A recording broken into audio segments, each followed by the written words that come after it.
Do'stlar, hozir biz bir xonadonga keldik. Men 3 kun oldin istoriya qilgandim. Mana 20 million so'm pul Chavoyen firmasi atadi. Hozir olib kirib beraman. O'zidan-o'z savol tug'ilishligi mumkin. Nimaga ko'rsatib qilyapsizlar deb. Bu firmaning rahbarlari umuman bizda aytmagin ham, gapirmagin ham, prosta qo'liga olib borib ber dedi. Asli shunaqa qilishim kerak edi. Lekin hozir roza Ramazon kunlari ushbu videoni bilaman, baribir ancha odam ko'radi. Qanchadir qismi amal qilsa ham, balkim 10 tasi, balkim 20 tasi. Chunki rak, saraton degan kasallik bor. Bu kasallik bilan shug'ullanganda oila a'zolari yaxshi biladi. Oyiga taxminan 30 million, 40 million pul yetmaydi. Har oy shuncha pul prosta umrini uzaytirib turadi-da.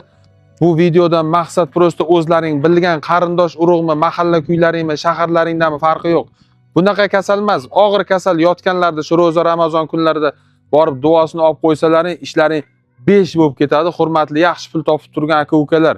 Maqsad nima? Bitta buni videoni chiqarishdan, shu eslatib qo'yishda, shu kimdirga yaxshilik qilib qo'ysa, mana shu videoni ko'rib, menga ham ozgina foydasi tegardi, chunki meni videoyimni ko'rib turib yaxshilik qildi degan ma'noda hozir kiramizda topshiramiz. Bu xonadonda ham juda og'ir holatda, shu ayanchli holatda endi pul yetmaydi, qanchadir pul bo'lsa, qolganini videoda ko'rib olasizlar.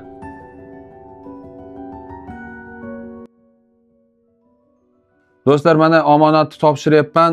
O'zlarini karta raqamini qo'yib qo'yaman. Mana shu betob sinimizni o'zini qo'llaringdan kelgancha tashab qo'ysalaring, chunki bu pul asli bir oyga ham yetmaydi-da. Shunaqa ser xarajat bo'lar ekanda bu kasallik. Qancha pul bo'lsa, mana Hojibo olasizda, buni duo qilasiz.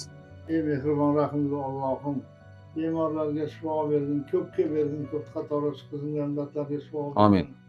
Yana shifo Allohim o'ynab yurgin. Amin. Allohu akbar.